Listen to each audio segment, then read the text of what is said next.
Welcome to RetroLogic, episode 85. I'm Dan Caporello, here back again with you guys. So glad to be back. I'm here, of course, with the infamous John Cummins and the semi-famous Sam Wagers, who have graciously taken over the podcast for me while I was gone. But I'm back now, and they're still here, so we're all back. We're all here. But RetroLogic isn't just a podcast, it's a whole community of retro gamers. Visit retrologic.games for our Discord link, fair trade merch, blog posts written by Sam Wagers, and dive into our family of podcasts. We've got Retro Groove, which is a music history podcast hosted by Adam and Liam, which they just dropped a Beastie Boys episode, which is so good. Have you guys listened to it yet? I have not listened yet, but I plan on listening. I'm still catching up. Man, they hit season 2 pretty hard with this episode. It's really great. And On Topic Retro, hosted by John Cummins, which is a podcast dedicated to one video per episode. And it's really, really great. And we have our community is heavily involved in that. It's really awesome that John does that. So we're thankful for that. Just a teensy bit of housekeeping. We'll start with On Topic Retro. John, you've got an episode coming this week? Yes, this week we are doing the month of July's Retro Rewind game, Kirby 64, the Crystal Shards. So I still have, I won't be recording this till this Thursday, so 3 days from now. Mm-hmm. But we still have an open, I mean, anyone can hop on and say some words about Kirby 64 if they feel like it. There's an open invite. Yes. And you know what I found? It's always nice to get some fresh perspective. So you can either be an expert on this game, or this could be the first time you've ever even played it, or whatever. We want to hear all perspectives. So please jump in if you have any experience with the game.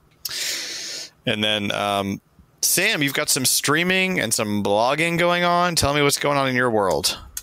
Yeah, so the last thing to hit the blog was the Sunsoft retrospective. So this is kind of a follow-up to the one I did on Treasure.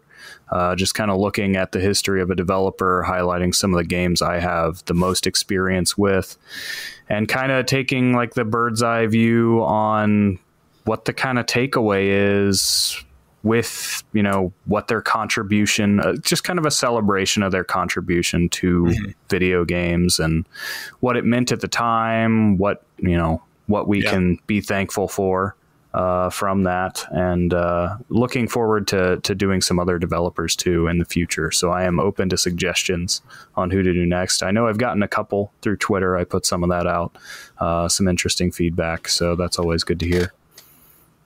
That's great. And streaming, still working through Mother 3, getting to the end game of that now.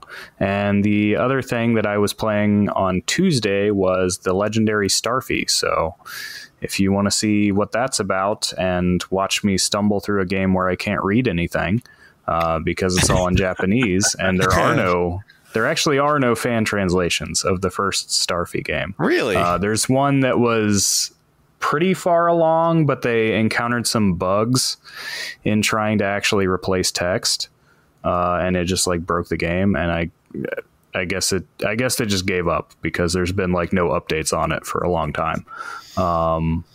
But it is like a very easy, intended to be for kids game, so you can't really mess up too much. There is a lot more text than I thought there was. But the thing is, like, the game does hold your hand a lot, and you kind of just realize anytime you go the wrong direction, somebody's going to yell at you. Some character, it's usually Mo the clam. He's just going to tell you, hey, you're going the wrong way. It'll just be in Japanese and you won't know that's what he's saying, but you'll pick up on it eventually. He's saying, keep going. You're doing great. Yeah. Cheering you on. That's awesome. All right. So you guys, let's jump into our icebreaker. Should I go first? Since it's been a while and I've got a pile of things to say. Good. So I'll just go down the list. Most of these things are pickups from Classic Game Fest, which I'll also talk a little bit about here. since our topic is a bit of a weird one this week. So we've got the Klonoa collection thing that I was like, I really want to play these, but I don't know if I want to spend that much, and I really want it physically, blah, blah, blah. But there was a booth that had a physical copy, and I was like, okay, well, I'm here, and I have money, so I'm going to get it. So we got it. We got it physically, Klonoa. Nice. Super Paper Mario, which was like a while ago. Pikmin 2, the Wii version, which was a while ago. Pokemon Mystery Dungeon for the DS, a Super Nintendo console replacement, and those last three, those are all from community member Zach, who's like he's like where a lot of us buy our games from because he's got a lot of stuff. Also came in a copy of Custom Robo Arena for the DS. So I now have the entire Custom Robo collection, official North American collection, which is all of 2 games. 2 games. Yep. Mm-hmm. So we have all of those. I picked up the battery mod, the lithium-ion battery mod for my custom GBA, which was super easy to install, even easier to... I don't know what I'm trying to say there. Easy to install. And is a dream now. Just charging it up. The battery lasts way longer than the AA's. I don't have to keep popping in. 6 hours of AA's isn't very long. So especially when you're playing Pokemon Red. So yeah, really hyped for that. I'm actually looking forward to my next Game Boy Advance mod, which I think I'm going to do all in like crystal clear green. I found a crystal clear green cover that I'm going to do. I don't know what colors the buttons are going to be yet, but I'm obsessed with doing Game Boy Advance mods now. So that's fun. Picked up Super Mario 64 DS. I got this. I found this cool thing. There was like a bin of Tiger Electronics games at CGF, and I got the one of the Teenage Mutant Ninja Turtle ones. Nice. It's the talking one. So it'll say like "Cowabunga" in like a really crappy 4-bit sound. But that is pretty cool. The game itself is kind of bad, but you have it to look at. Picked up Elite Beat Agents. And then since I saw Legendary Starfy copy at CGF, and since Sam was into it, I thought, yeah, I'll pick that up. It was pretty cheap. Also, Kirby DS game? Yeah, the only US, the DS game. The last Starfy game, oddly enough. Yes. They finally got a global release. First and then and last. Ended it. Yeah. Kirby 64 pickup, Battletoads for the Game Boy on the recommendation of Liam. So thank you, Liam. Tony Hawk Pro Skater 2 for the Game Boy Color because it was $1. And then this game, which has been recommended to me multiple times from multiple different people based on my love for Gotcha Force, this DS game, 3DS game actually, called Little Battlers Experience, LBX, which is like you have little toy robots and you customize them and you do like arena battles with them. So looking forward to trying that finally. Picked up Second Sight for the GameCube, which is a very little known game developed by Free Radical, makers of GoldenEye. Nice. I picked up a second Super Nintendo controller. I picked up a weird Burger King Diddy Kong toy that I've never seen before. I picked up a 3D printed Donkey Kong 64 logo. There's all kinds of stuff at Classic Game Fest, like the booths with like just random 3D printed stuff, and they had the Donkey Kong 64 logo, so of course had to have it. I finally got the Mochi Mochi pillow of the DK barrel. That's been on my wish list for a while. Ooh. Donkey Kong Country 2 for the Game Boy Advance. Metroid Prime Hunters, which was a mail call. I've had the cover art forever and no game, so I just got the naked game and gave it a box. Pokemon White version, which is another Zach pickup, and tons of Pokemon cards, which I won't talk about a lot here, but it's my new obsession is playing Pokemon cards. You'll have to start a Pokemon TCG podcast. Yeah, do a side. I don't know if anybody here would listen. There's like a couple people in the community that actually play or collect.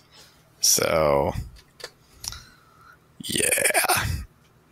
I won't talk about, like, I'm not doing the whole weird collecting thing. I'm only buying cards I want to actually use in decks and battle. Like, I'm here to play. I don't want to just collect random. Yeah. Man, that LBX, that Little Battlers experience, I remember when that game released, and I remember our Nintendo rep at Best Buy was like really pushing that game, and it did horribly. Like, that's like a $5 game all day. It didn't sell very well. No. I've never played it. I wonder if it's actually good. Like, it could be a Steam World Dig situation, you know? The demo that I played, I remember it being like decent. Like, it's not going to blow your socks off, but it's not like, like, it's not the worst game you ever played. I guess it depends on how deep the customization goes. I want to really dig into it. Yeah, and then finally, I'll just do like a quick recap for CGF. Man, it's so fun. Like, even more than last year, there's like tons and tons and tons of booths with games for sale, and you can haggle, and there's like big booths, and sometimes it's just like a guy with a box full of games, and he's just like $5 for everything, and you'll find a gem in there or whatever. There is like tons of custom like art, like people make their own t-shirts and jewelry and tumblers and beanies, and so you can find like really unique art of like a character you love. Like last year I got this Donkey Kong hat that has like a chrome DK emblem in the front. It's all black, and that I thought was like really rad, so I picked that up. And then this year I got the DK64 3D printed logo, which is pretty big. It's like 8 inches wide. It's pretty beefy guy. Is it been here somewhere? No, I guess not. And there's just tons of stuff like that you'll never find anywhere else. There's like a whole half of the, or like, I guess it's more like a third of the room. The convention hall is just a free-to-play arcade, which is amazing. And they had like live music, and they had some like old developers come and do like little talks and stuff. It was really, really great. So highly recommend next year. If you're into retro gaming, it's definitely worth coming for the weekend to Austin and checking out Classic Game Fest. So that's my plug. My month off was pretty good. I got a lot of editing done. I got a lot of work done. I have a lot of more work ahead of me, but I couldn't stay away anymore. I had to come back to you guys because this is one of my favorite things to do in my life. So here we are. I'm back, and I'm done talking now. We're glad you're back. Yeah. Me too. Should never have left. You gotta do what you gotta do, man. We held up the fort. You guys did a great job. I listened to all the episodes you guys did, and honestly, I feel confident in leaving if I have to. You guys you guys kill it, and you had some amazing guests. It was great. Sam, you want to go? Yeah. So kind of following up on the last episode, I finally did get my copy of Pocky and Rocky reshrined. Nice. That was kind of a weird, and actually Live Alive came late as well. That was my other pickup recently. So both new games, but also re-releases. So Switch games, but also retro. And yeah, just that's been an issue. I have been going through Amazon. I know Amazon has not been great for you. They have been for me until recently. And I don't know if it's just local supply line stuff. Because I was actually hearing from my neighbors, like some of them were like missing mail for a couple days too. Like there was just a whole thing going on around where I live. But I don't know. Finally got it. At any rate, Pocky and Rocky was the really weird one because that order just like disappeared, and then I canceled it and reordered it. But I did play through that. I mean, it's a pretty quick playthrough. It is, a Super Nintendo top-down shooter, so particularly since they let you save every level, it doesn't take long to beat.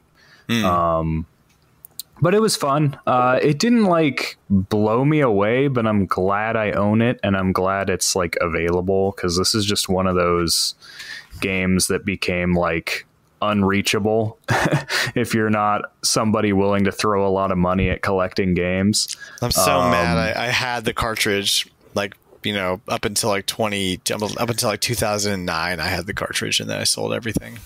Yeah, and I think that's a really good thing that like we see a lot of these re-releases actually are targeting like filling in those gaps, like where a game's gotten so rare or so expensive that it's not accessible anymore, and it is valuable because people want to play it, so they re-release it. Like, and it's a good marketing. That's a good strategy. thing to do. They're definitely looking at stuff like that. I even saw like the last Evercade release was specifically like made up of like rare Genesis games. That's great. It's cool to see that they're paying attention to that, kind of filling in a need, even if that is like still kind of a niche in the video game market. Yeah. But as for what I've been playing, of course, I mentioned what I'm streaming. I mentioned Pocky and Rocky. I started Live Alive. I got through the demo chapters basically, and I actually spent a lot of time in the Edo Japan chapter because I was dedicated to getting the no-kill playthrough successfully, which is kind of infuriating. There's definitely some things they could do that would have made it a lot better. And not only did I do the no kill, I also took down the 2 optional bosses, which is a lot harder to do if you're not killing anyone because you have less experience points. Yeah. Well, you can still level, so it's no human kills. If you kill monsters or robots, they don't count. Nice. There's like demons and ghosts, and there are actually ghosts in the storehouse that respawn. So you can even farm experience points. Yeah. Which I kind of had to do to take down the big fish because he's pretty evil.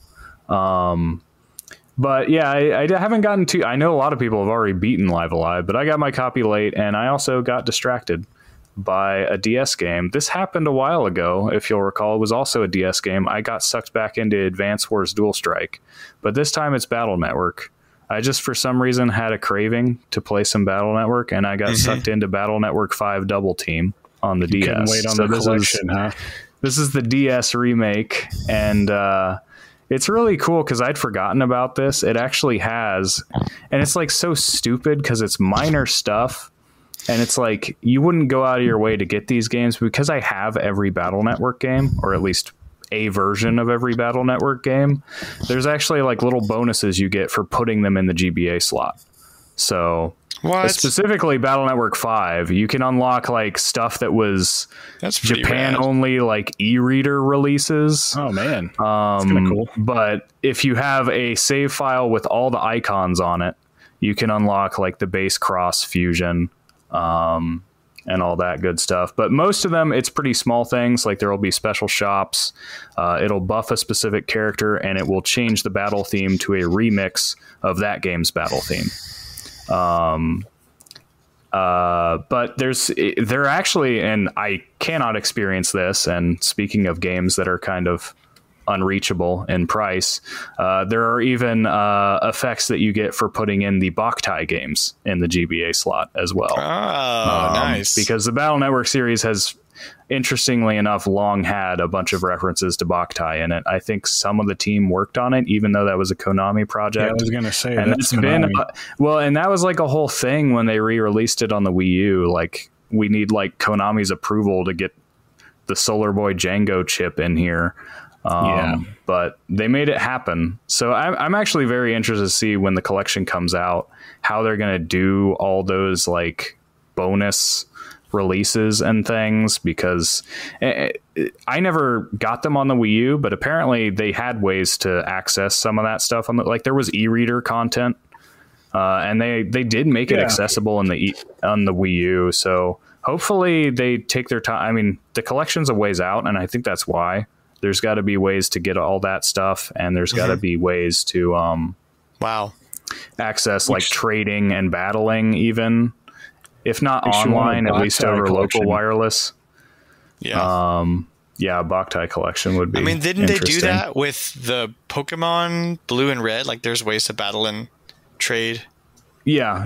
The Pokemon re-releases on 3DS. So if they can do that, then I'm sure they can pull it off with some Mega Man. Yeah, I just don't know how, if it's going to be something they kind of design from the ground up, or if it's going to be some course like emulating a trade link cable thing.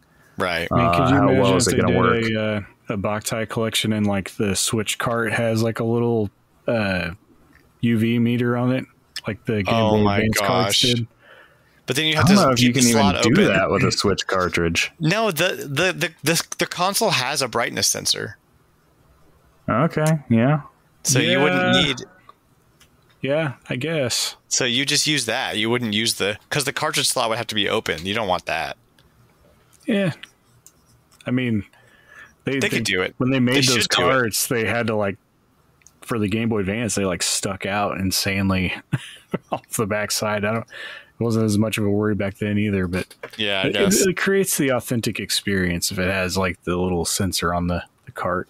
I don't feel like they're going to print those cartridges. So one other thing that I just thought was really weird, because I happened to play both these games at the same time and wouldn't have thought they were related in any way. But since I played Live Alive and Battle Network 5 specifically, both of them have areas based on Nagoya Castle in Japan.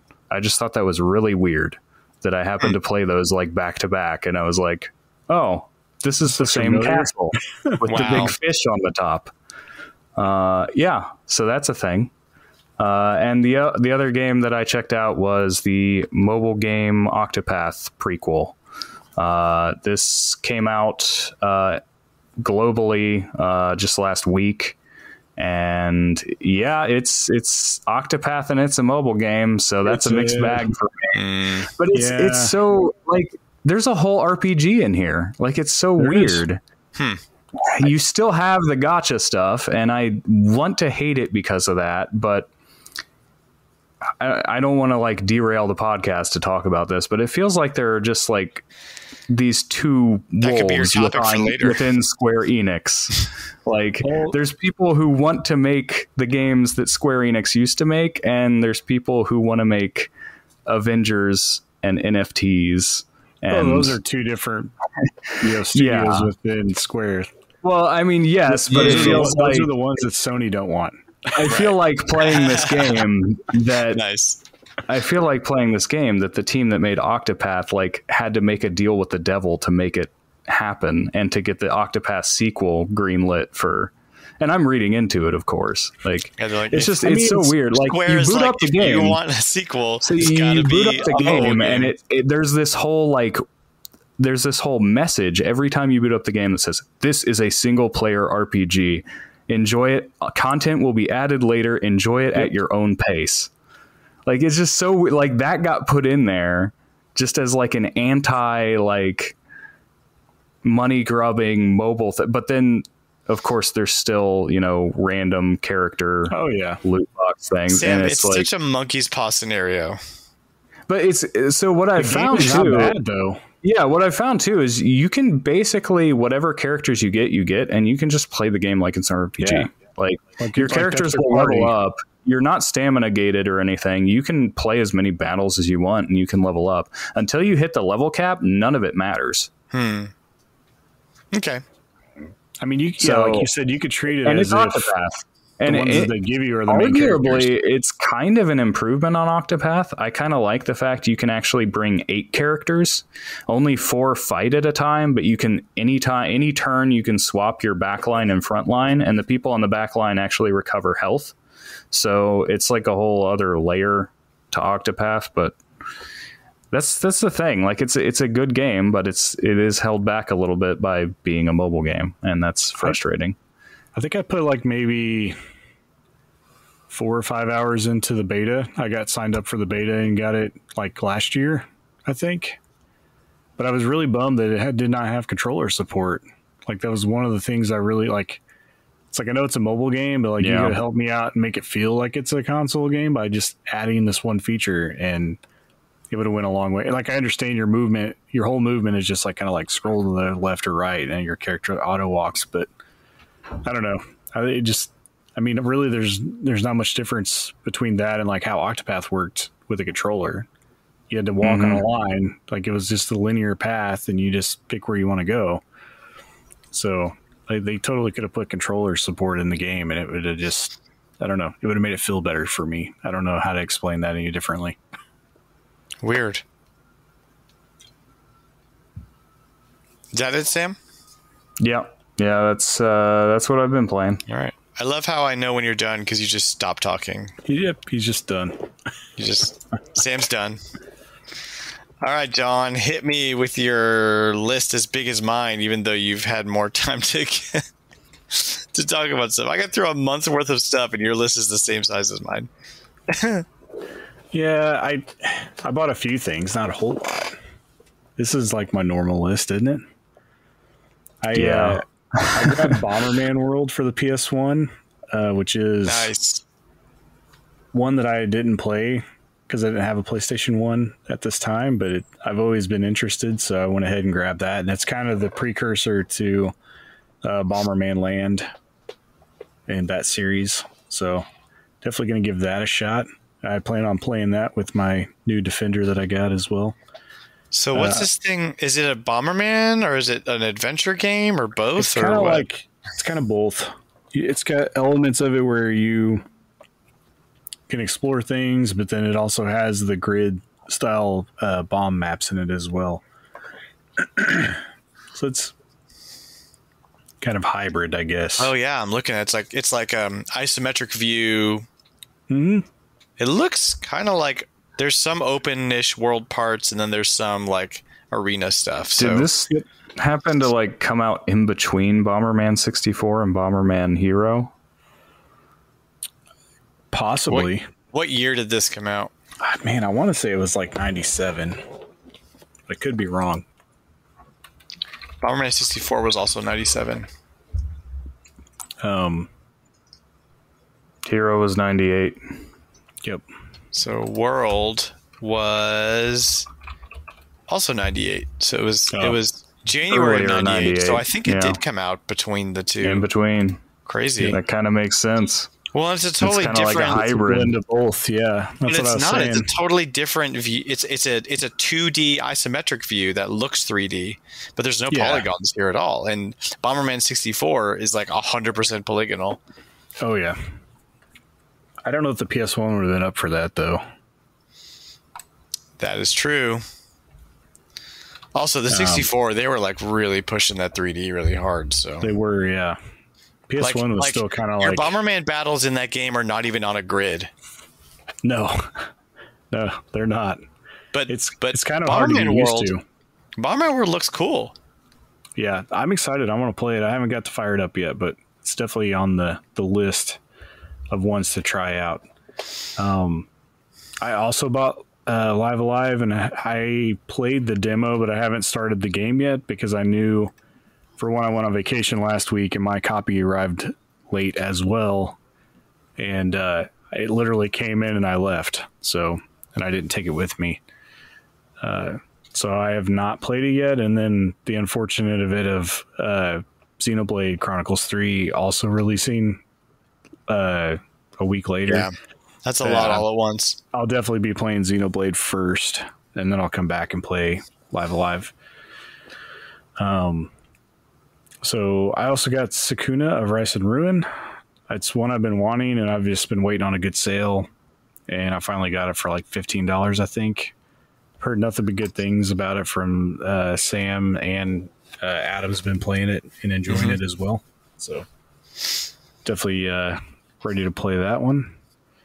While I was on vacation, I picked up Loco Roco for the PSP. I actually found a game exchange on the beach in Gulfport, Mississippi. I was not expecting to see them that far south, but I guess they go way down there. That's cool. But yeah, so I got Loco Roco for the PSP, 99 Nights 2 for the Xbox 360. This is a game where I've seen the first game quite often. I noticed that the second game was developed by Konami, so I went ahead and picked it up. I figured it would probably be better of the two. I'm not 100% sure, but this is like a almost like a Muso style game where like there's lots of combat happening at the same time. In fact, I think the like its claim to fame at the time of its release, the original game was like that it was the most on-screen sprites or characters at one time for the Xbox 360. Wow. Yeah. So that was just a weird pickup. It was dirt cheap. It was like $10. So I was like, yeah, it's got Konami on it. I'll check it out. It's one of those. They also had Magical Starsign for the DS, really cheap. I was kind of surprised. I've been not necessarily seeking this one out, but keeping my eyes open at my locals, and haven't been able to find a copy for less than like $40. And then I just stumbled upon this, and it was like $15 complete in box. So I was like, all right, that's definitely going to be mine. And then right next to it was a loose copy of Ghost Recon Shadow Wars for the 3DS, which I don't know if you guys know what this game is, but it's actually a turn-based strategy game. Hey, that's cool. They launched on the 3DS. Like, it was a launch game.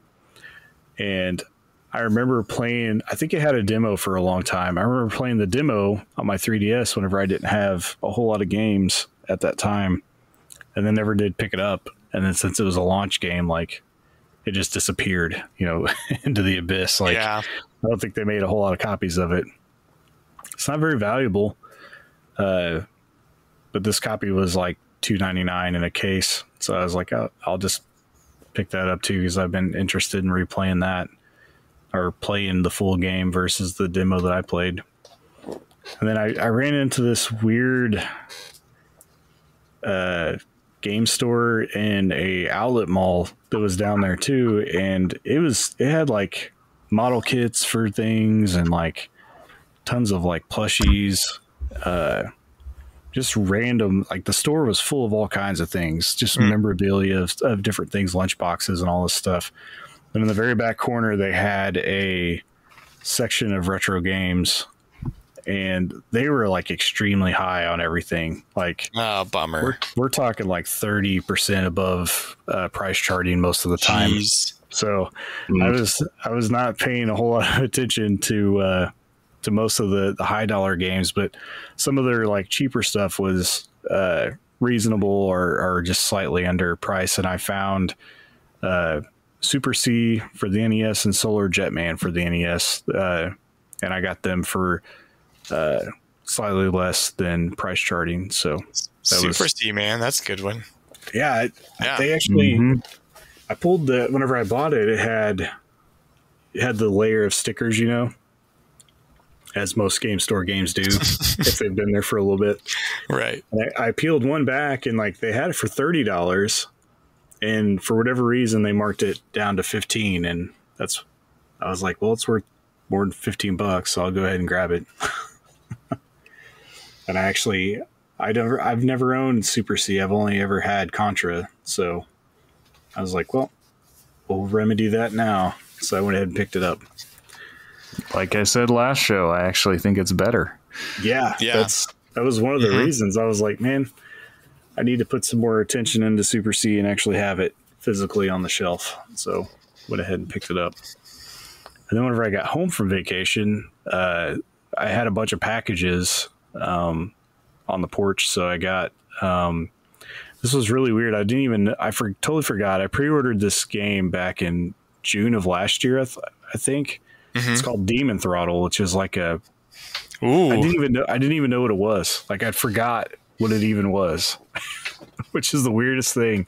I just had a game show up and I was like, I don't even remember buying this. So I like checked my emails. I'm like, yeah, sure enough, I pre-ordered this game back in June of last year, but I didn't even remember what kind of game it was. So I had to like do a quick Google search to see what the gameplay was and everything. I've never had that happen before, but apparently I watched the only thing I can think of is that I watched the, what is it? The developers showcase during the Isn't it a presentation Devolver? Yeah, it's a Devolver digital game. Devolver game. Apparently, I watched their showcase last year, and I just pre-ordered this game. This game is very much in the same vein as like Pocky and Rocky, where it's like a top-down shooter, but you're on the ground, kind of like a shmup, but you're on the ground, you know? Yep. Looks cool. But apparently I was really hot on it watching the demo or whatever that they were showing at that showcase, so I just bought it and then forgot about it. Didn't realize it was going to be a whole year for production time, I guess. So that showed up randomly. And then also my copy of Banana Jamz on vinyl finally made it. Ooh, baby. I bought that in like January sometime, I think. I got I bought Banana Jamz 1 and Banana Jamz 2, and 2 came on a cassette tape. And it came with like a golden banana coin. And then the volume 1 was on vinyl. And it was still in production, so I had to wait for it to make it over here. And finally got that, fired it up. It's fantastic. Definitely worth listening to if you're a Donkey Kong Country fan. Like I know that you are. I am. You know it. I don't buy vinyl though. I just listen to MP3s. But I'm all about it. I don't have a vinyl collection whatsoever. I think I own like maybe three records. One of them is like I have Tres Amigos, and then I have a few other random pieces of vinyl that I've just bought at flea markets. But I have been buying some original game soundtracks. I bought that Breath of Fire soundtrack not too long ago on vinyl. I've got Banana Jamz, and then I've got another one I can't remember, but just every once in a while one will catch my eye, and I like the way the vinyl looks or the artwork or something, or it's a good soundtrack, so I pick it up. Yeah, that showed up finally. And then last but not least, my Retro Fighters Defender PlayStation controller finally shipped and came in. Sweet. It's one that I backed on Kickstarter quite a while ago, and it's a wireless PS2 controller that's shaped like a modern, just a modern controller. Brings the old PS2 design up to date to like it basically feels like a PS5 controller or a Switch Pro controller. Has Sweet. that same feel to it. It's got some good weight to it since it's wireless and has a battery in it. And they still retain the rumble. So overall, it feels really good. I've plugged it in and it connects to... It comes with 2 wireless adapters, one for the PS1, PS2, like the controller port, and then it has a USB adapter for you can play on Switch or PC, or even PS3. So if you have your classic library on PS3, or even, it has both sticks and all the buttons, so you could actually just play PS3 games using it if you wanted to. Definitely more comfortable than the PlayStation controllers. Yep. But it's a low bar. Yeah, when I was first getting into PlayStation, I liked the PS3 controller quite a bit. It was it felt decent. But as time has gone by and like the shape of controllers have gotten way more ergonomic and feel better, I could definitely like ditch that controller, no issues. Yeah, big time. So awesome. That's everything I picked up. I plan on putting some more time into the Defender and either writing up or doing some kind of review on it here shortly after I have more time to put into it.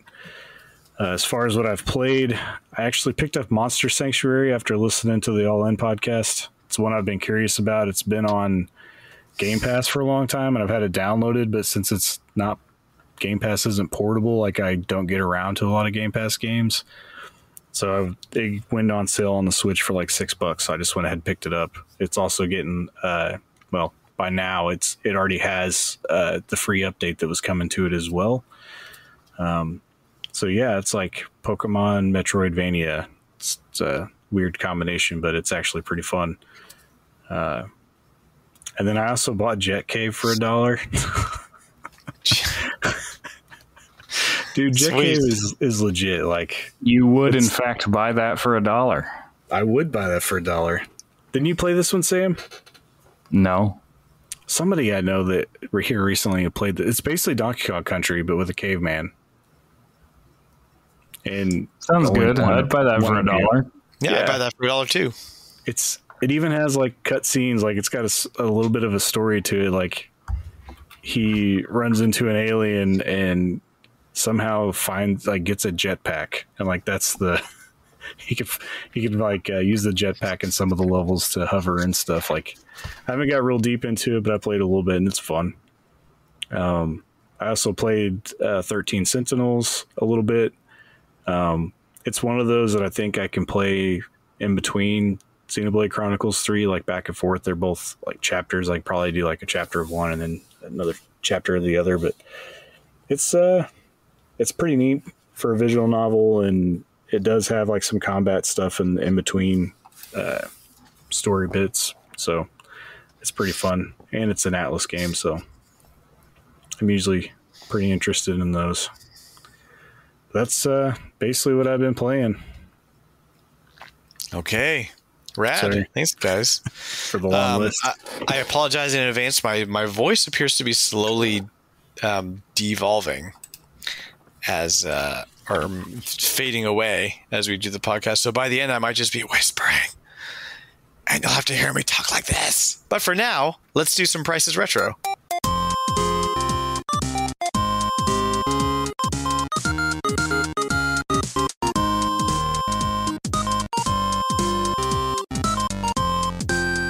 If this is your first time playing The Price is Retro, here's how we play. I'm going to list off 4 to 5 games, and everyone else has to guess how much the games are worth in total. Whoever guesses the closest wins that round, and the next person lists off their games. Everyone brought a list of games, and everyone guesses on each other's lists. At the end of the game, whoever won the most rounds wins the game. But look out for Poltergeist. He guesses $300 on each list, and if he wins the game, I have to give away a sticker from the merch store depicting Poltergeist, the spooky trivia ghost. Now, we have a good old-fashioned hosts only set for our Prices Retro, and I'm going to go ahead and let Sam go first. All right. 4 games here. Some of the varying condition. I'll just list them off. First off, we have Octopath Traveler, the Wayfarers Edition for the Nintendo Switch, complete in box. Followed by Octodad, Dadliest Catch for the PlayStation 4, also complete in box. Then Octoling Octopus, the Amiibo, loose. And lastly, Hunt for Red October for the Super Nintendo, loose. Wow, that one was a stretch. They all have Octo in the name. Yes. Am I guessing first? Sure. I'm going to go $225. $25? $225. $225. All right. Okay. Well, there's a potential ghost win here, but I'm going to say $340.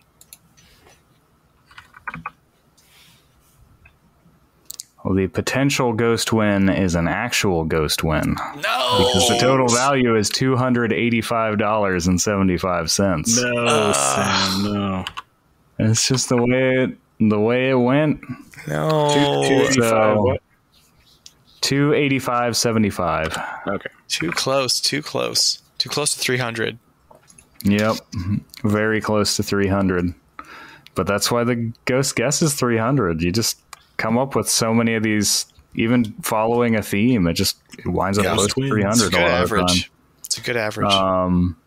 Octopath Wayfarer's Edition is the most expensive at $154.52. Octodad for the PS4 is $67.07. I was very surprised it was that much. That's what got me. I put that at 20. The Octoling Octopus Amiibo, $56.13. And Hunt for Red October for the Super Nintendo loose is $8.03. Yeah, I was off a little bit on the Amiibo in the Octodad. That's what crushed me.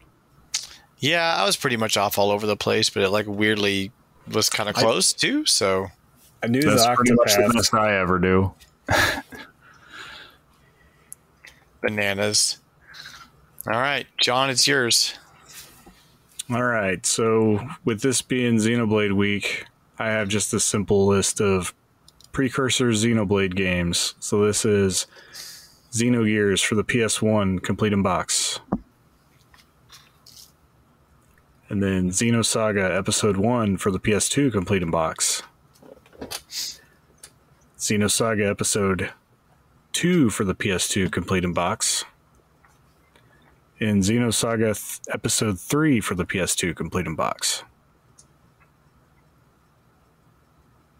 All right. This feels close to 300 again, John. I'm not going to lie. I'm feeling real like there's a setup going on here. I'm going to guess I'm going to guess 280.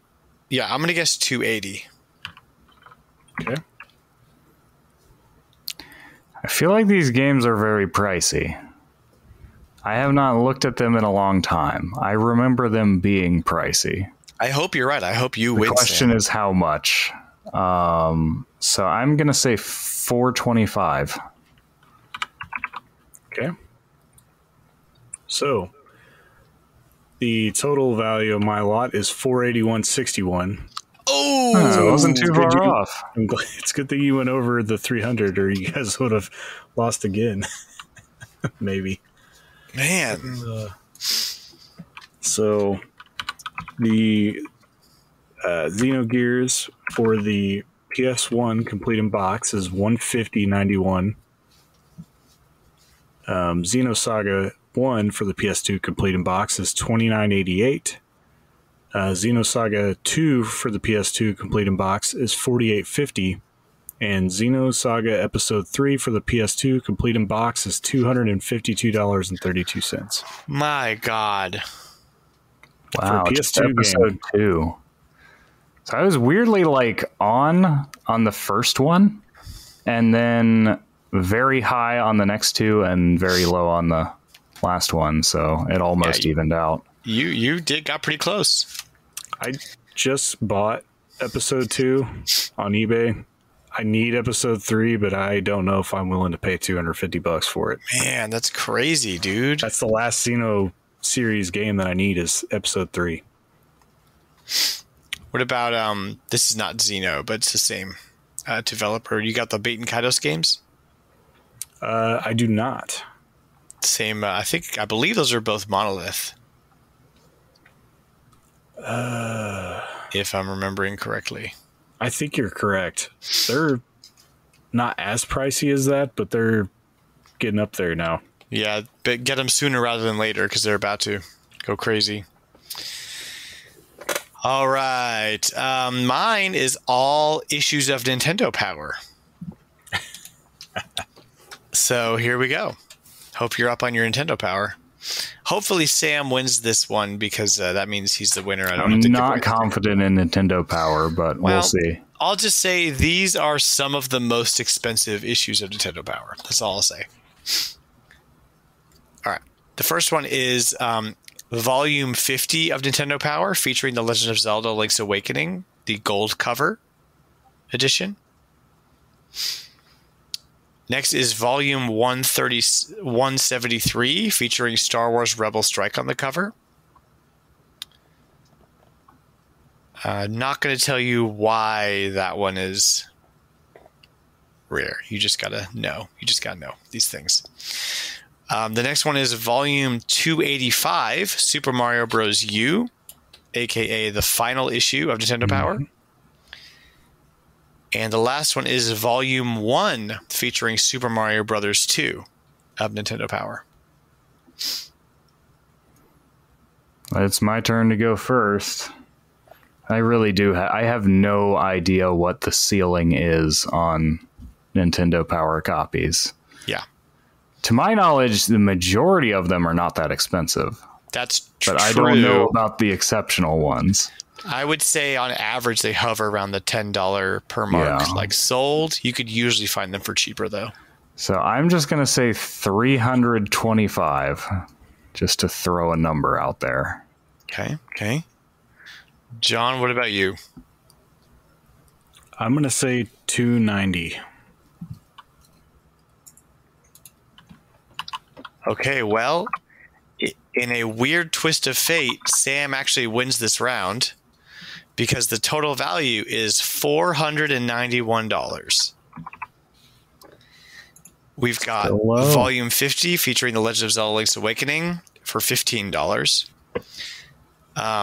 Volume 137 featuring Rebel Strike, also featuring the exclusive e-reader card for the Eon ticket for Ruby and Sapphire, which allows you to go to like a special island in the game.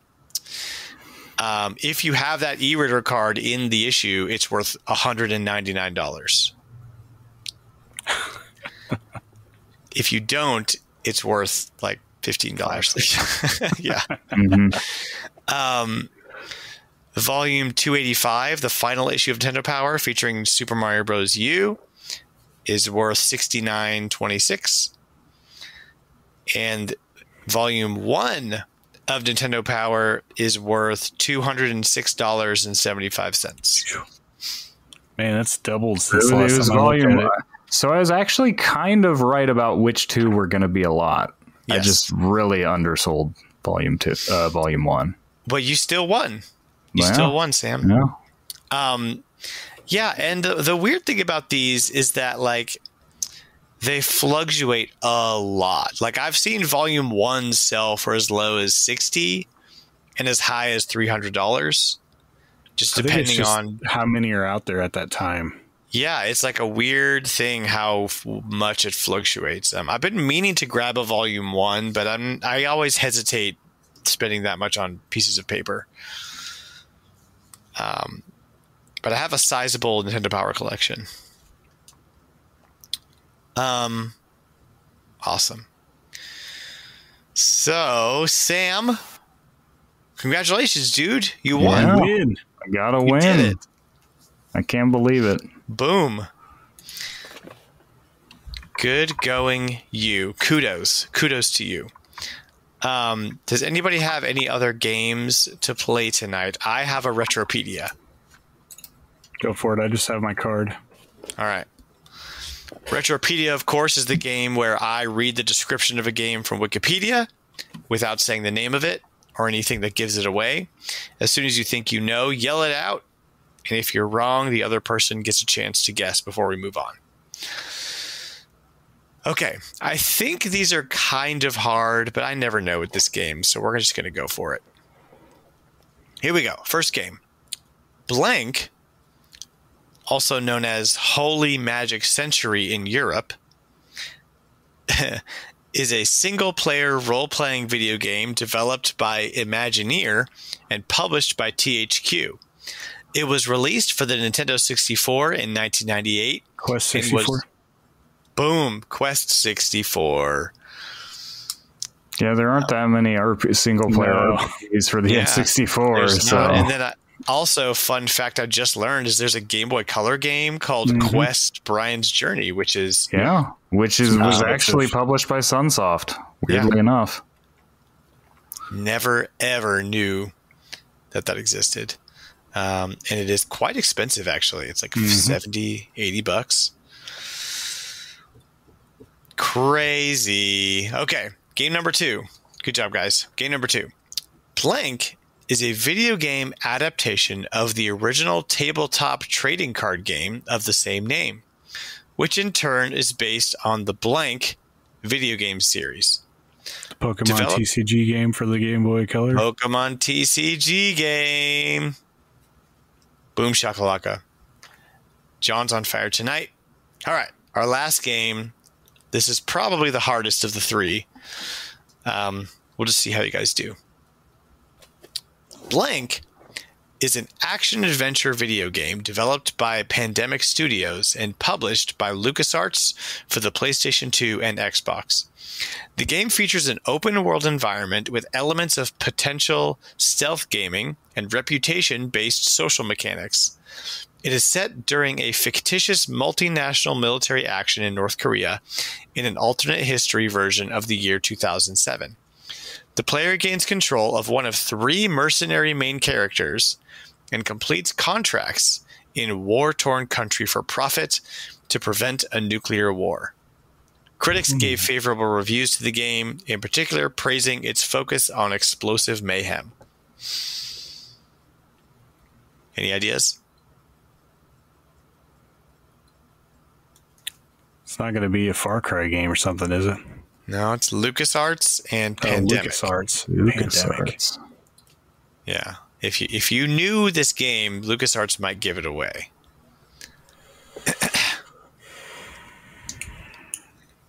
I can read the gameplay section. I don't think I'm sure it's a game I have not played. Yeah.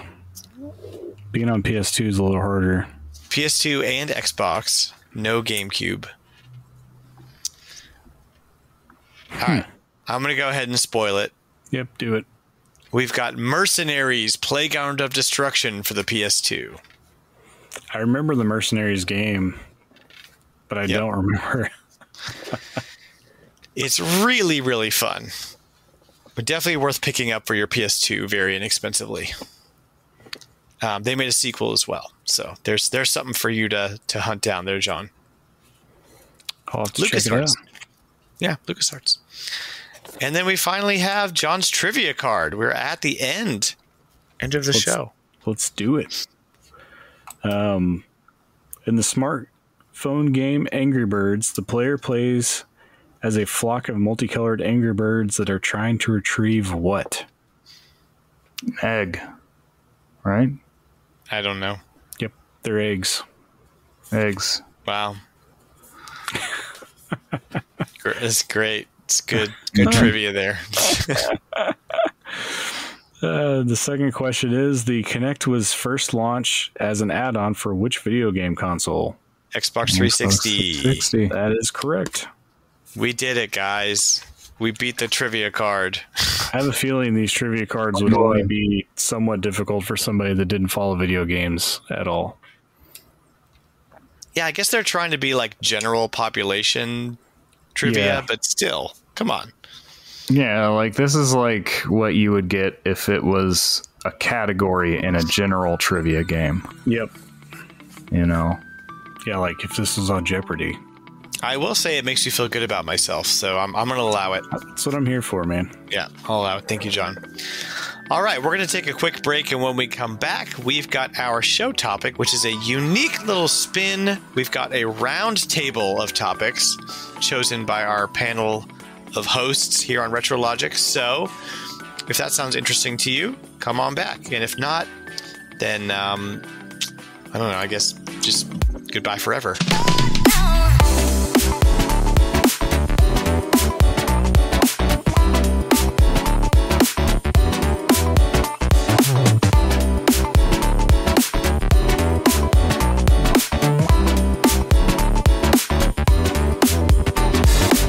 Welcome back. We've got a pretty cool show topic for you guys today. All three of us have picked a topic that we would like to talk about for exactly 15 minutes. And I'm gonna actually time us, because that's kind of the point, is that it's like, all right, you got 15 minutes to make your point or to do your thing and then get off the stage. And I am going to go first, because I haven't been here in a while, and like, you guys need to hear my voice more. I think, as scratchy as it is tonight, I need to get this stuff out. And I'll give you guys a signal at like 5 minutes and a signal at like 1 minute so that like cut it off, and we'll just see how this goes. It seems like it'd be a pretty cool idea. And I don't know, maybe we'll do another one. Maybe we'll have the community pick 3 topics for us to talk about next time. But for now, it's us. So I'm going to start the clock and go, Dan. So my topic is that I recently did a total 180 on Pokemon. If you follow me anywhere, you have heard me talk about how Pokemon just isn't for me anymore. I didn't like Sword and Shield. I thought the animations were janky. I didn't like Arceus as much of a leap forward as it was. It was almost like too little too late for the series for me. I had no interest in really anything else Pokemon other than what I had experienced as a kid, which was Red and Blue, and almost nothing beyond that. I guess that's not true. I did play a bunch of the other ones, but the last Pokemon game that I bought and enjoyed was X and Y. And even that was kind of just something to do. Wasn't really like passionate about it. And so we actually had a whole episode fairly recently about Pokemon and, what the series can do better and what they're doing wrong and what we want from Pokemon. And we did kind of land there with it. We were like, maybe Pokemon is for kids and will always be for kids. And we can try to enjoy it, but it's not for us, So that was where I was. And then in a rare total like flip, I did like a 180 on Pokemon. And now I'm kind of like obsessed with it again, weirdly. Sounds like you actually did a 360 on Pokemon. Yeah. That's right. Yeah, you're right. Because I started towards it and then I turned around and then I turned back around. So that's good. That's a good assessment.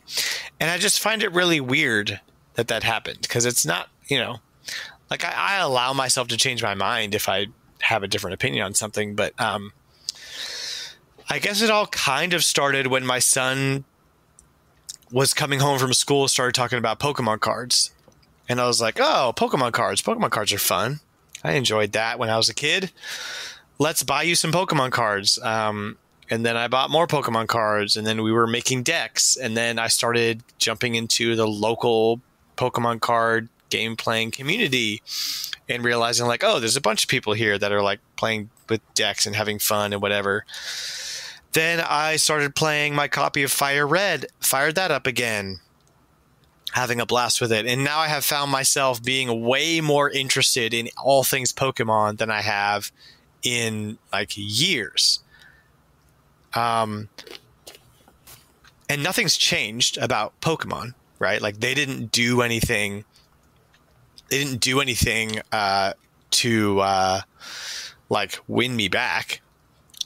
I think that my love for this series and for Pokemon and the nostalgia I have for it and what they're doing, it was never gone. Like all of my critiques of the series were all in the name of like, oh, I want this to be something I'm interested in, but I'm just not. Like I want to be into it, but they're not winning me over.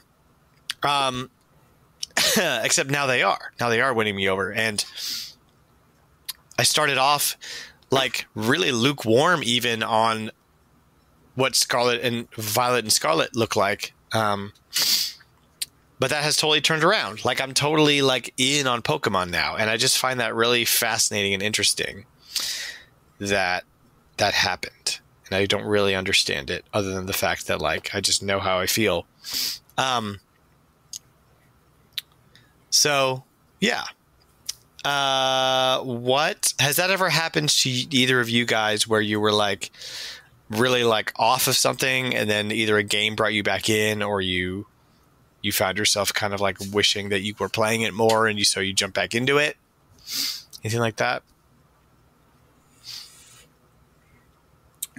For me, probably Pokemon would be the one game that I I've probably done a 900 on with several times. Like, yeah, you know, started out as a kid playing a bunch of them, and then by the time the Game Boy Advance came out, I was done with Pokemon for the most part, to the point where I didn't play one again until the 3DS, and then I played X and Y, and then whenever the what is it, Gen 8, or not Gen 8, the Sun and Moon, whenever Sun and Moon came out, Sun and Moon, I had no interest.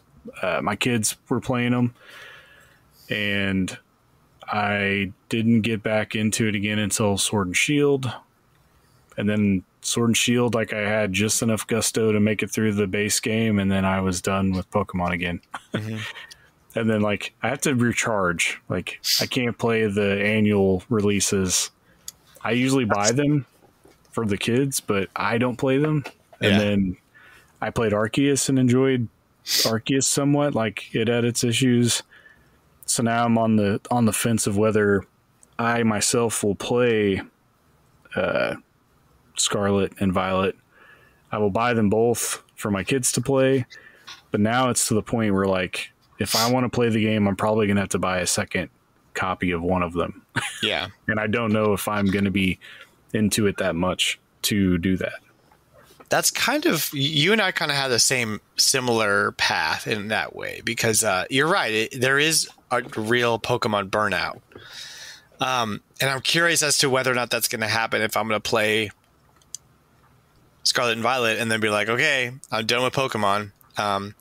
It does help to have a 7-year-old in my house who's like constantly talking about Pokemon. That's like all he wants to do. And I'm like down for it. I'm like, yeah, let's trade some cards. Let's play a game. Let's do it. You know, he loves Pokemon Mystery Dungeon. That's like why I picked it up, is because he wanted to play a Pokemon video game, but he's not quite at the reading level yet to get into like the straight up RPG. But Mystery Dungeon, that's like for kids, like especially the first in the series. So he played the demo on the Switch and he liked it, and I'm not going to go spend $60 on that. So I picked up the DS version for like $15 or whatever, and he's fine. He doesn't care. He loves it. So that helps a lot in my favor. I haven't even used my 15 minutes yet, but I don't even really know what else to say other than like, I'm sorry for dumping on Pokemon for so long. I think burnout is maybe one thing. I think that's definitely, for whatever reason, I've been pretty good about just like cutting myself off before I burn out on Pokemon specifically.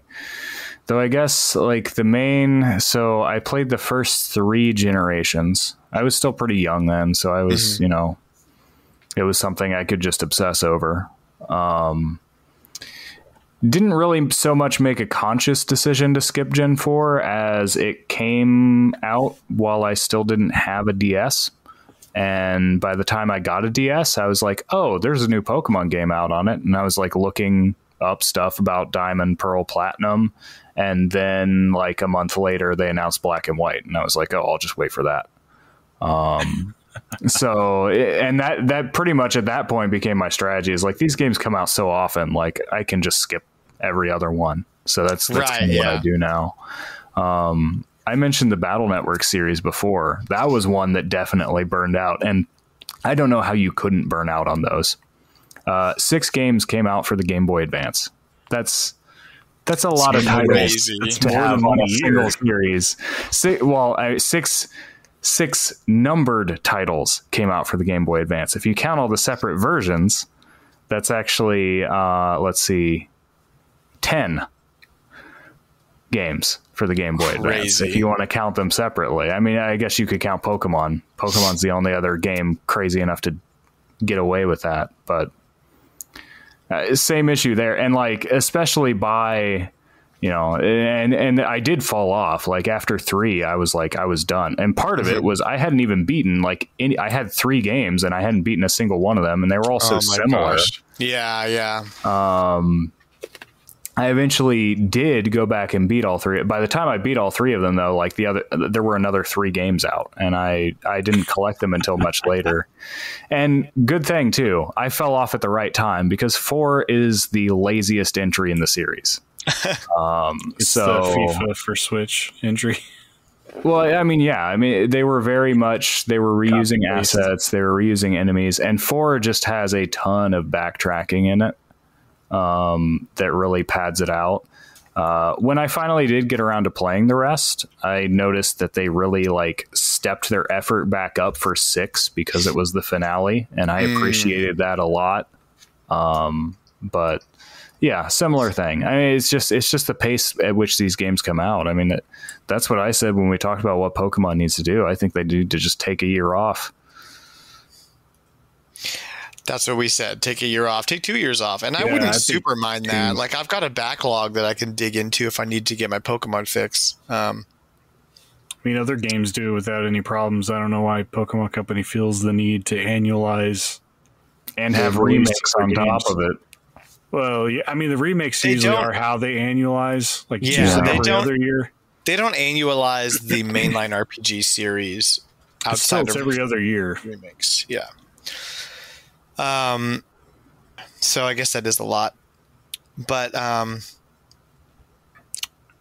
mean, we're going on 5 years between 3D Mario games right now. So, but they have kind of figured out, they've actually never been that frequent, in terms of just the main stuff. I'm honestly not sure how they get away with it other than just sort of like some of the games still feel a little lazy. But I'm kind of just going to be okay with it for now and enjoy it while I'm on Earth. That's the thing. I still enjoyed Sword and Shield. I still think they are improving on the formula. It's just slower than some might want. I wait long enough in between that, I'm still, it feels fresh enough to me the next time I play it. This would be my last point. I don't point. think I'm going to bother with Scarlet Violet even. This would be my last point because we're about 3 minutes till the end. And I think I'm playing through Fire Red Leaf Green. And I remember playing Ruby Sapphire and just being blown away by how much better it was than the black and white Game Boy games. Like, they improved absolutely everything about those games. And really, it was just making more pixel art was all they were doing. It was like they're making a little slightly higher resolution pixel art and improving some of the mechanics for the remake of Red and Blue.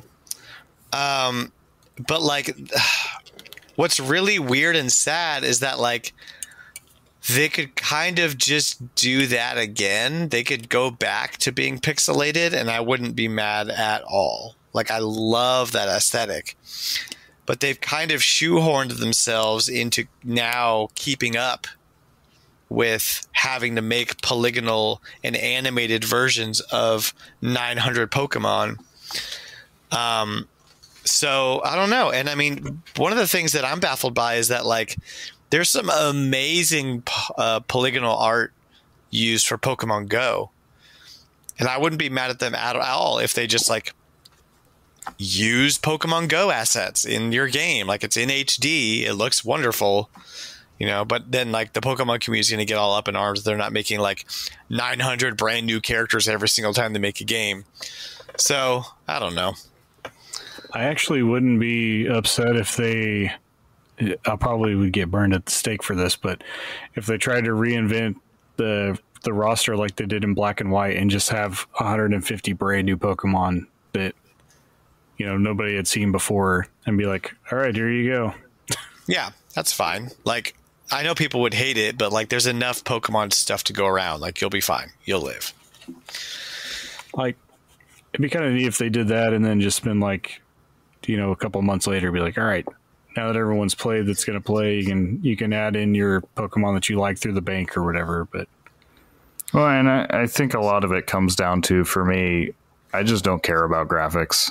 Like, yeah. And I don't think they need to change the gameplay. I don't think many people think they need to change the gameplay, really. Like, we expect it to be Pokemon. We expect them to have 4 moves. You learn moves when you level up. You catch 6.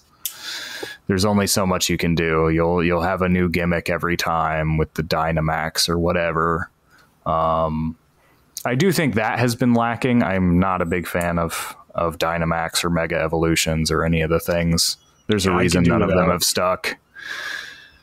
Yeah, I'm wondering what the new mechanic's going to be in Scarlet Violet, because they can't do Gigantamax again.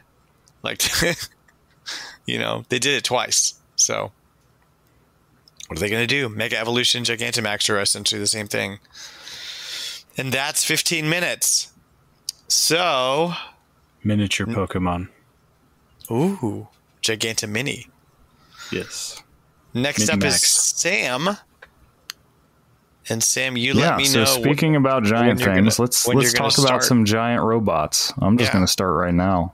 Go ahead. You can time me. Well, you can cut me off whenever. If I end early, that's fine. You're going. I'll tell this you is when just you're something I thought about, and specifically what prompted this a while ago is I was looking into Super Robot Wars 30, which came out on Steam some time ago, and I still haven't bought it.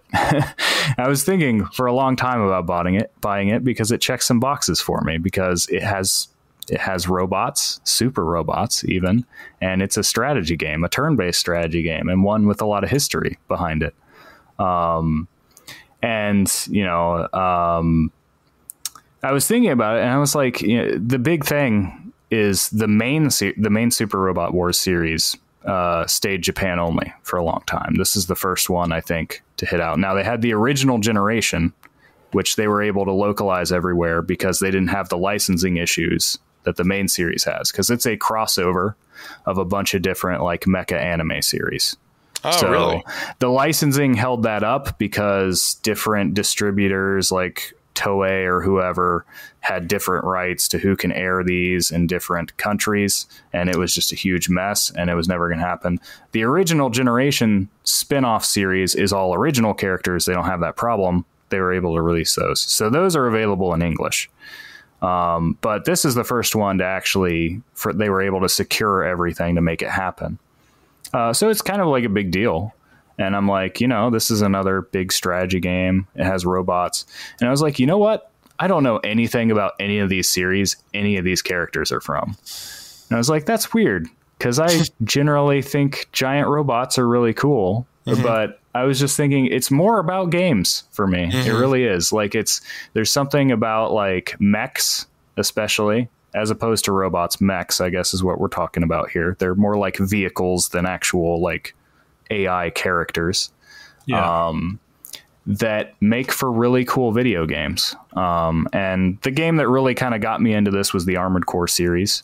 But it's just something I've noticed as my taste developed. Like I got into Front Mission recently, and a lot of the same things there. And I think a lot of it comes down to pretty much two things.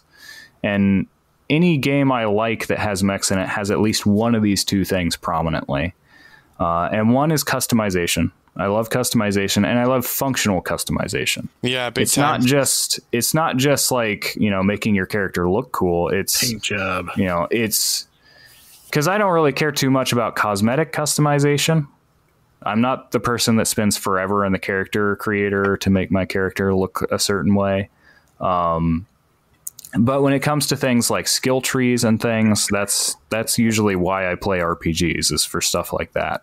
And in a mech game, especially one like Armored Core, it is a balancing act of, you can't just have everything you want. You can't just max out your character. You have to balance, weight versus speed versus firepower versus armor. And I actually love that stuff. One of the things, I think I brought it up on the show before, that kind of stuck out to me, that speaks to me as a gamer, I guess. Sid Meier's memoir, he defines a game as a series of interesting decisions. And for a decision to be interesting, there has to be a trade-off. Yeah. I like that definition. I know that's probably doesn't resonate with everybody, but to me, somebody who definitely leans into those, and for someone like Sid Meier, who makes primarily strategy games, it speaks a lot. Like, a game is a series of interesting decisions. And so that's the kind of customization I find interesting, is when there's an actual trade-off to be had. I agree. That's really interesting. It's better than a series of unfortunate events. Yeah. And so the second thing, which speaks to a number of other games, is the way they control. I've also noticed throughout time, I like a lot of games that have weird controls that probably frustrate other people. A good example of this I played recently was Gun Griffin Blaze. It's a mech game, first person ish shooter. And there's this whole like system there where you can enter into a dash and you can actually pivot so that it turns into sort of a strafe. But you have to initiate the dash, and then your mech can basically like rotate its torso up to 90 degrees so that you can fire perpendicular to the way you're moving. And to some people, it's like, why can't I just like hold R and circle strafe around enemies? But it's like, no, this is different because you're piloting this unique vehicle and it controls a certain way, and you need to master the way it controls and handles and flies. And I like that kind of stuff. You know, I like when gonna hold your hand. Well, it's not even so much the difficulty of it as just the, you know, this thing is a vehicle which controls in a unique way, and you need to learn how to do that. It's not, you know, it's not just the game playing itself, like locking on to auto aiming or, you know, anything like that. Thought into how they thought that vehicle would actually operate, and then they try to simulate it using gameplay. A really good example of this that I love a lot is Cybernator on the Super Nintendo, which is still just a 2D side-scrolling game, but there is a definite clunkiness to the movement of your mech character in that game. Like the way it jumps, the way it falls, the way it lands after it falls. It is very satisfying to me in a certain way, even though it kind of serves to make the game a little bit harder, because then when you get good at piloting it, it feels really fulfilling.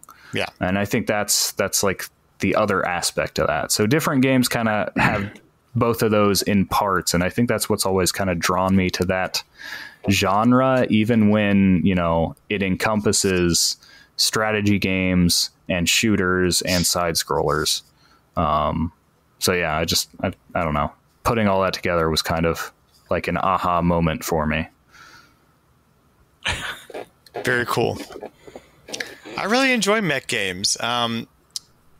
Specifically, the ones that I've played are the much more strategy focused ones, like your front missions and your what's that indie game that I always forget the name of? Into the Breach. Into the Breach is great. You were talking about interesting decisions. That's a game with some interesting decisions. I could never quite wrap my brain around the more action focused ones, like the demo for Ex Machina. Just couldn't. Demon Ex Machina was an interesting. It was ultimately disappointing for me too, because it positioned itself as a spiritual successor to Armored Core. Yeah. That was probably real disappointing. And it still kind of plays like it. I think and to me, the biggest error they made, they really like doubled down on trying to focus on story, and the story is just a hot mess. I'm sorry, it is. And they spend a lot of time on it. And then the actual missions are just frustrating. So there's some fun to be had there if you can cut through it, but yeah, it didn't live up to what I wanted for it. Yeah. Sounds like Sam needs to buy Steel Battalion. With the controller. There was one of them sold at Classic Game Fest. I would love to play Steel Battalion, but I don't think I would love to pay for it. I remember my brother-in-law had it, like the full setup. He worked at a Hastings bookstore that sold video games, and he got a deal on it somehow. I mean, back then it probably sat on a shelf and sold for nothing after a while. Dude, I worked at Game Crazy when that game launched. We got 2 copies in, and one of them sold at launch, and the other one sat there for probably 6 months. And like we $50. We opened it up and put it on the counter to like show people like, hey, check how cool this is. But like nobody wanted to pay $200 or whatever it was. Yep. I think too, a lot of what, going back to kind of the control, is a lot of even the more action focused ones are more tactical than they are about like just reflexes. Because I've never really liked first person shooters in the typical sense, because it's literally point at the thing as fast as you can and kill it. Whereas this is more like, okay, you need to manage like your energy meter and your ammo and make sure, you know, that you're not. I think the only one I could think of that is more reflex based would be something like Titanfall. Yeah. Where it's like it's like a shooting mech but game. it's because it's inherent to the concept, I think, is that a mech is more like a tank than it is like just a person carrying a gun. So it's usually a bit more slow, which means you have to make it interesting in a way that's not just fast-paced. Oddly enough, though, I think my favorite Armored Core game is For Answer, which is probably the most twitchy, fast-paced game in the series. What would you say about something like Virtual On, which is a lot more... I have not played Virtual On. Okay. It's like a fighting game, though, isn't it? No, it's like an arena fighter, but it's mechs.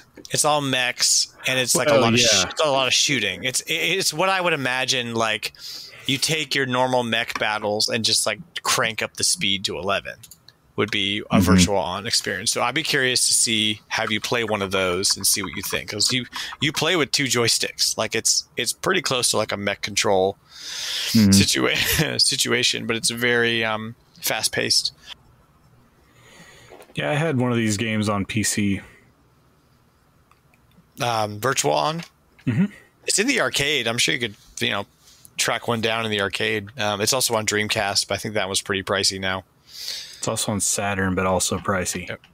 You've got 4 more minutes, Sam. I mean, that's pretty much, that's like the 2 things that I kind of put together is like, why do I like mech games? Why do I, not that I don't like, movies or I guess I just don't watch a lot of anime, which is why Super Robot Wars didn't really resonate with me much. But I like Pacific Rim and stuff, but those are faster. Primarily games have been, what they bring to games. I started thinking about that, and it's the customization. It's the sort of unique controls that go with it that make that interesting to me.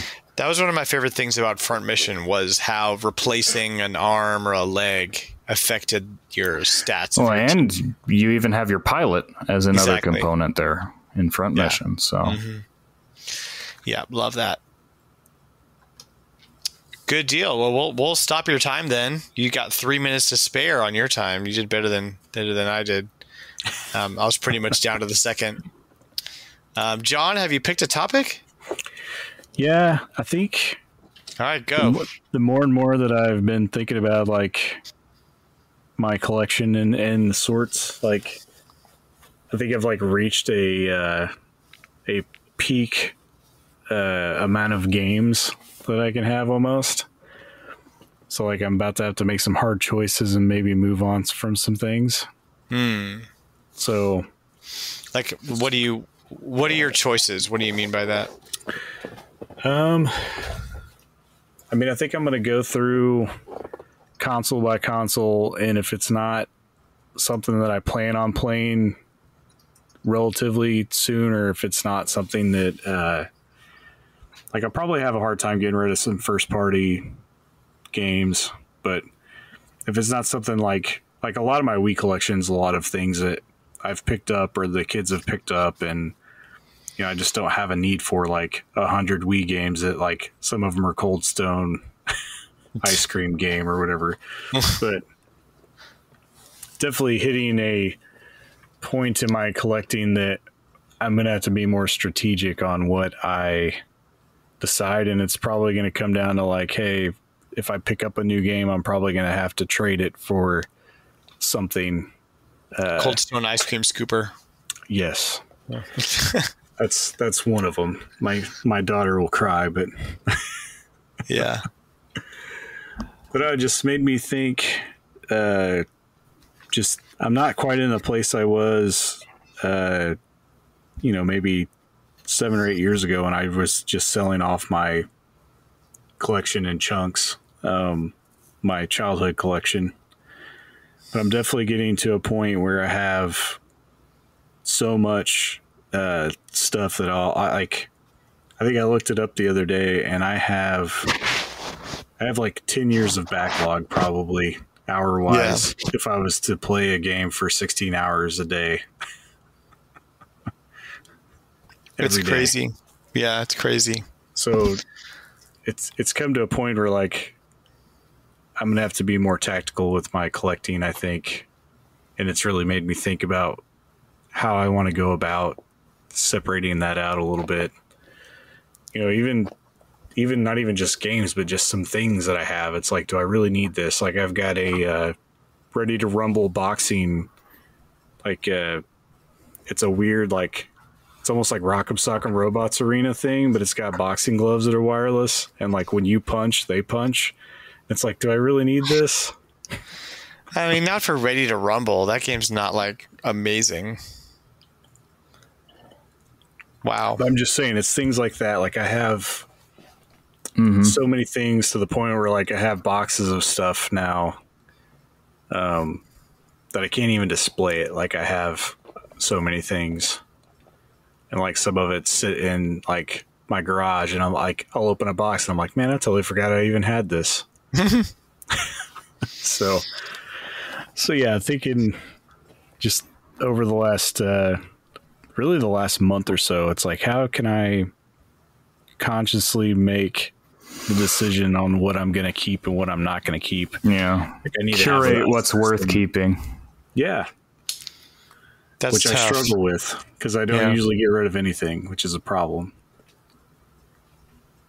Not usually in general, but just with video game stuff. Like, I don't have a problem keeping anything else, but definitely with my gaming things, I tend to hold on to, because I know that if I ever do want to go back, that they only go up in value, they don't go down. So that's what makes it difficult. It's like, I already have it now, and I plan on playing it at some point. That value only matters if you sell them, though, right? That's true. I mean, I will say, like, I've never been as dedicated to physical as you guys. Part of the reason I buy all physical now is because I'm just aware that I'm leaving money on the table if I don't. Exactly. Like, if I buy physical, I know I can get some of my money back later. Possibly profit off of it if it comes to that. But, you know, more realistically, like, you know, I will have something I can sell for, you know, I buy my $60 game now and I may sell it for $30 in 5 years when I just don't want it anymore. And it's to the point where, like, I've been even making choices on whether I'll buy something digitally on the Switch or, you know, my PlayStation 5. It's like, do I really need this physically? Like, am I ever going to go back and play this? Is this going to be a one-time play for me? Like, a lot of, you know, used to, if it was an indie game and I was interested in it, I would probably go ahead and pick it up physically, just if it was available to do so, just to have. But it's getting to the point now where it's like, man, I really need to think about how much am I really going to, like, is this something that I enjoy enough that I want to hold on to it for a long period of time? Or am I just buying this because it's physically available and I can? So, because I mean, unless it's a first party title for really anything, even on PlayStation, all those games will eventually achieve a way lower price than they ever will physically on sale for the most part. Like, you can usually go through it. The Switch is almost like, you could almost compare it to Steam in a lot of ways. Like, whenever they go on a sale where they have like 800 games on sale, there's a lot of, like, I mean, what I'm noticing is, at least for third-party developers, they'll usually match the Steam sale. Whenever Steam has a sale, they will match that sale on all platforms the game's available on, including Switch, eShop, PlayStation Network, all that, Windows Store. So So yeah, I've been setting up I've been using like Deku deals a lot more to like track the digital sales, and like if it's something that I just want to play that I don't necessarily have an affinity for to have physically, I'll just throw it on there and wait for it to get below $10 and then pull the trigger sometime. Because I know the physical version will never reach that. Like usually $20 is like the bottom for a physical copy of a game on Switch. Yeah, for the most part. Yeah. So I've been kind of basing some guideline because I probably have close to 250 physical Switch games now. Dang, man. And probably at least a third of them are not even opened because I haven't had a chance. Yeah, for comparison, I have like 20. Yeah. So definitely been making strides at not buying as many Switch games. Just trying to hold. I don't have, like, I've ran out of room for shelves in my basement. So tough decisions are about to have to be made. And I'm probably going to, what I would like to do at some point is just kind of archive experiences with the games, through writing or just recording the gameplay and just be like, all right, I'm done this. It's time to get rid of it, move on, and, either backfill its spot or don't. Yeah. Well, and there's something to be said too for, you want to play the games you haven't played, but sometimes you have more fun going back to your old favorites. I've been playing Battle Network 5, which is a game I've beaten twice before. Preach. Yep. And that's what makes it the difficult choice, because it's like, man, I might not want to play this right this moment, but as soon as I get rid of it, I'll have that, man, I really wish I would have kept that because now I want to play it. And like I said, now I would have to go back and try to reacquire it somehow. And a lot of times the stuff that, I would be more inclined to get rid of is probably stuff that's less available on digital shops, like stuff that's not as common. Yeah. Or like replacing your physical copy with like the re-release. Yep. Or, yeah. Yeah. Or even, through like just stuff that I've bought a lot of these games, double dip digitally on, the Wii U or the 3DS or the Switch or my PlayStation 3, through those storefronts. Cause sometimes I'll, it's like, do I want to open this? Like if I have a sealed copy of something, if it's available digital and now it's like $5, it's like, I'll just pay the $5 and leave my copy sealed. Yeah. So I've been bit by that before too. We're like, it's like, man, it's a hard choice. It's definitely something I've been thinking about as my collection has kind of like grown to its peaks. It's like, I just imagine like a mouthful Kirby full of games. Just like, as someone who had a childhood collection and sold all of it, and I'm having to reacquire a lot of it now, there's a legitimate fear now about like getting rid of something that I care about. Just because I don't know how I'm going to feel in 10 years. Like I might really want to play Lunar Pool for the NES in 10 years, and that's never going to be re-released. So like, I totally get where you're coming from. Like it's always hard for me to go whenever I'm going to like do like some trades at my local, I'll like take a look at my collection and be like, all right, what do I really not want, or what can I get rid of that might be worth something to them that, they can resell, or that I can get store credit towards something else. And that's a real struggle now. Most of what I have because I played it before, or I know I want to try it. So, but I do get a lot of fun. There's a lot of fun shopping for games. Like that's like a legit, like fun thing. Even if you don't always have time to even play them. So. Yeah, there's definitely that The buying becomes the hobby. Yeah, the buying becomes the hobby versus the playing, because and that goes in and out with your walk of life at the time. Like, I have way less time now than I probably will in 5 years from now.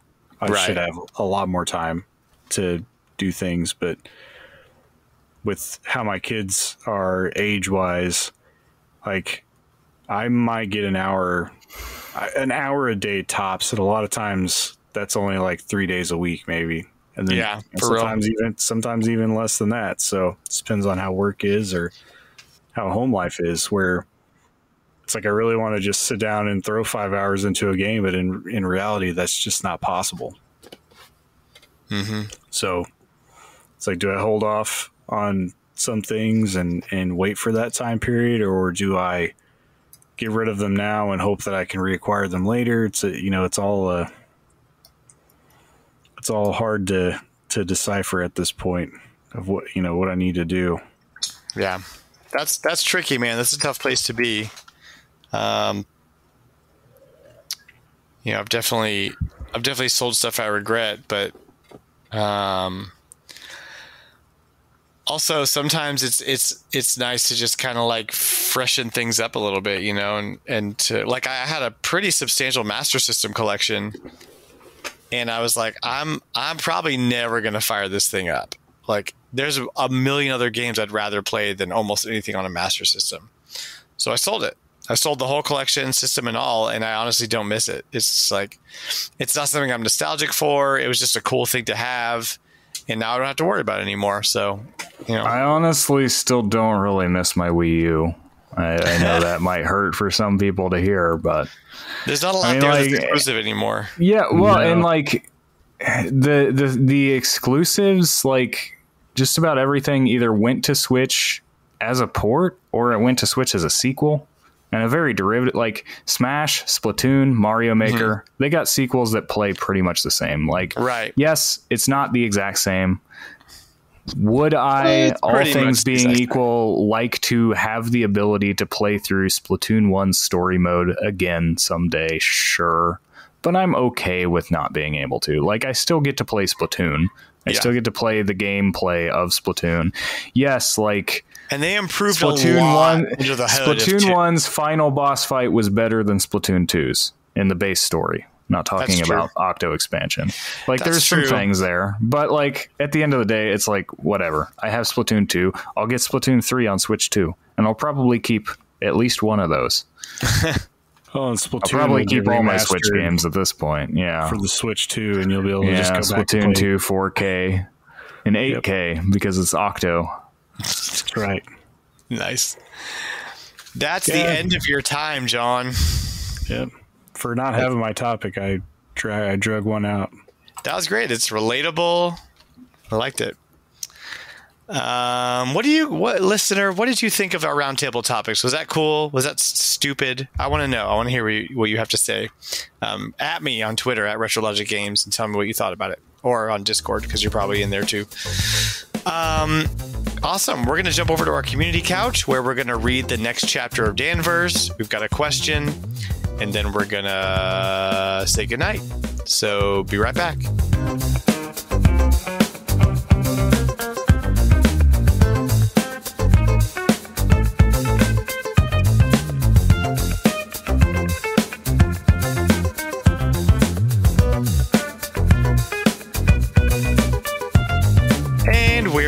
On the community couch. First things first, though, we are going to jump into the Danverse episode 2, which I thoroughly enjoyed listening to last time. We have Adam joining us again. Hi, Adam. Hi. Thanks for jumping in last minute and being a voice actor for us. Well, once again, I have not read this script, so I have very, very little idea what to expect. So hopefully that only adds to the comedic value of whatever is about to happen.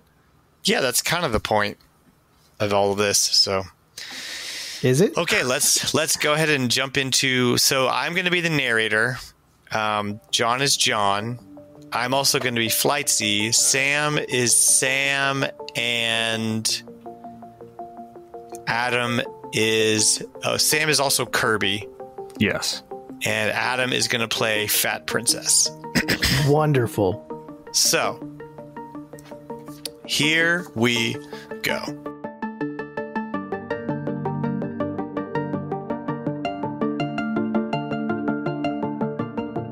Last time on Enter the Danverse, with the end of Dark Dan and the sacrifice of Light Dan to stop the Dual Shock from taking over, our heroes John and Sam are looking for the 7 Odama balls to bring Light Dan back.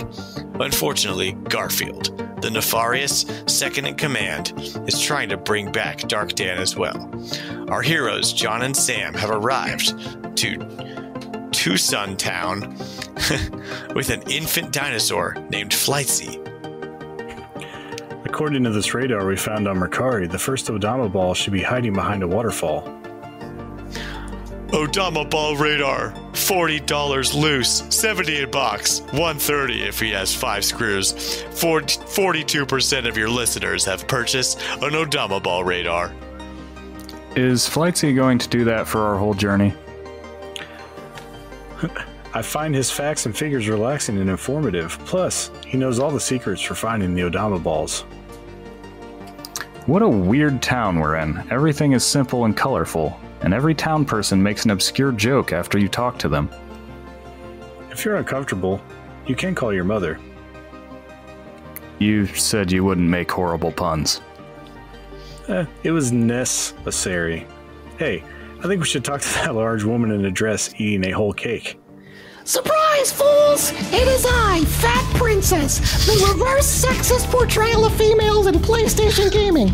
Welcome to your doom! Fat Princess, $3 loose, $4 mint PSP box. 60% of RetroLogic listeners do not care about this failed franchise. That is so hurtful! I will have you know that I was in PlayStation's most successful Battle Royale game, and my game is still considered an indie gem. PlayStation had a Battle Royale game? It was pretty much a failed cash-in, where everyone wanted to be God of War. Choose your last words carefully, as I will now finish you off faster than I finish off a lemon tort cake. Fat Princess throws cake at John and Sam, which messes up their hair and clothes. It is bad for them as they begin to feel self-conscious and unhygienic. I can't go out like this. This will never come out of my commemorative winning Post 8 2018 Japanese t-shirt that I spent $60 on. What? While all seem lost for our heroes, a light of hope shimmers in the dark. A giant mech flies from the heavens and lands near our boys. Out of the cockpit, a large pink marshmallow blob comes out. He's wearing an eye patch and smoking a cigar. He's the grizzled leader of the Resistance, Kirby. You guys need a ride? Kirby? But he looks like Snake Plissken. Kirby versus Solid Snake for the DS, $800 loose, $1,000 in box. Light Dan will sell his left arm for this.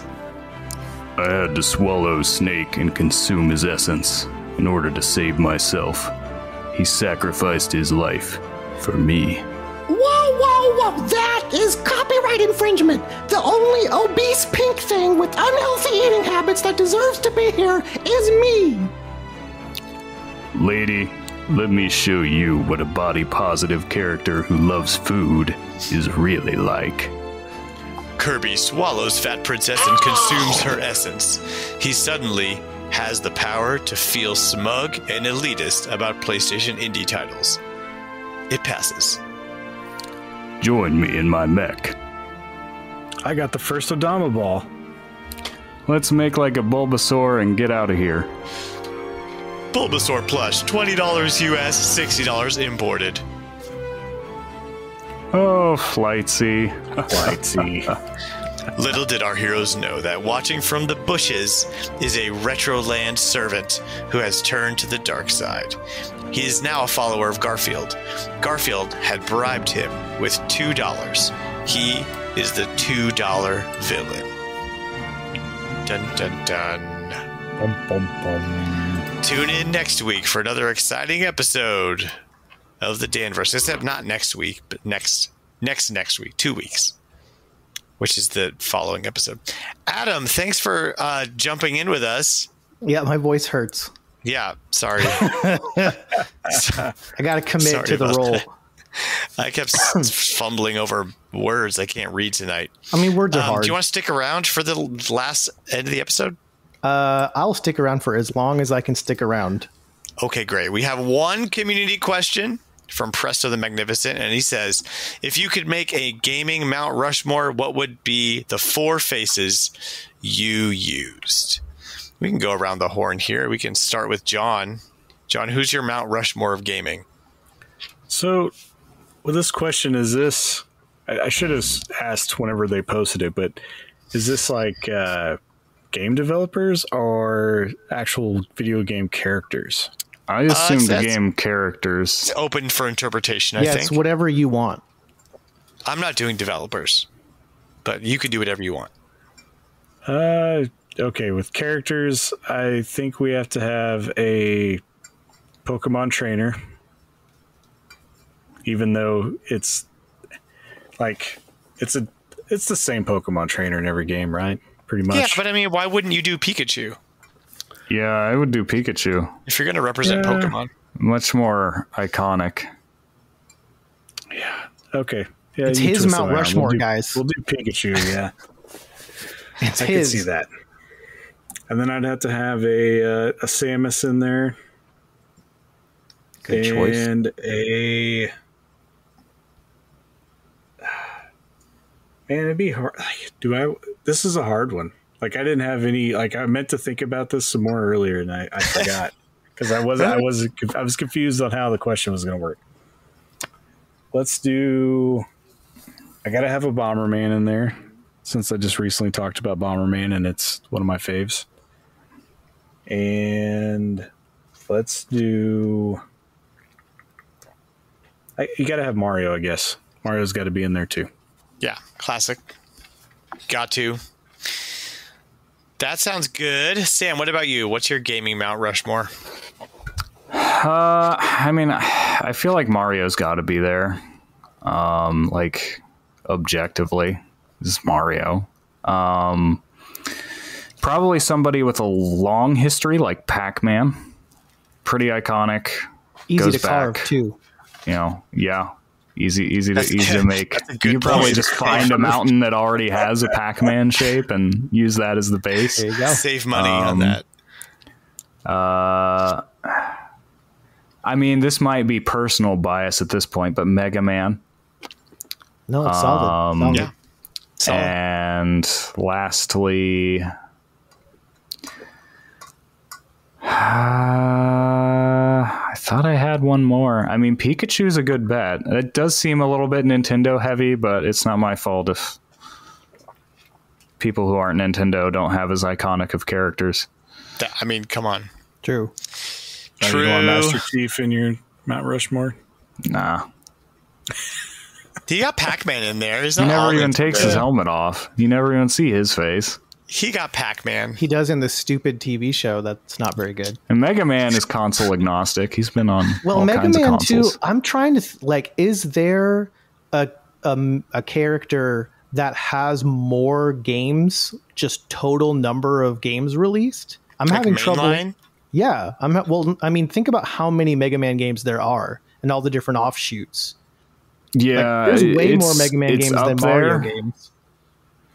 There's probably some obscure. Probably close.